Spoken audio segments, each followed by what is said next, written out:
Hello and welcome to this video about a Beogram 4002.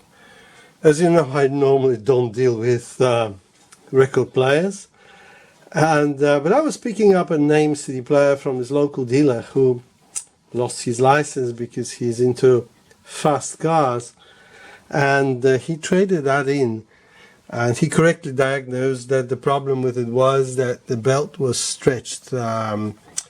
The belt right there that drives the arm. So so I said, look, I know nothing about it, but I can replace the belt. So I have, and I was interested really sort of to see what's inside, and it's a hell of a lot more than in normal record player. As you can see, the huge board there, and there's not that much on that side, but certainly there is a fair amount of action here. But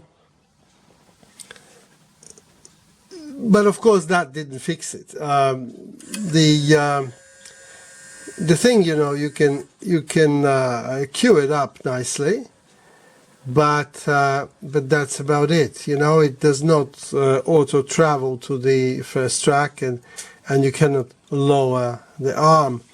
So I suspect that there's a light that senses that the record is there and how far to go, and obviously it went all the way to the end, and there must be a limit switch that told it that, well, don't go anymore.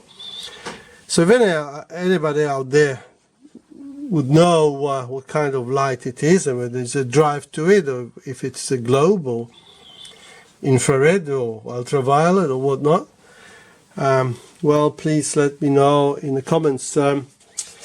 Overall, I really love it. I mean, that's why I grabbed it, because Bang & Olufsen has excellent engineering, and of course Danish design is second to none. I mean, possibly better than Italian, and Italians are renowned for industrial design.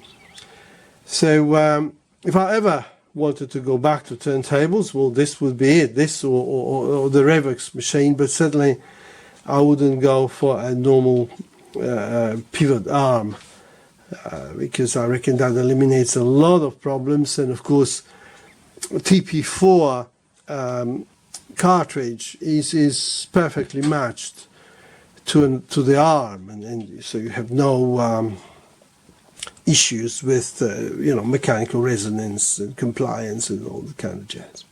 Well, anyway, if you do know what's wrong with it, please let me know in the comments.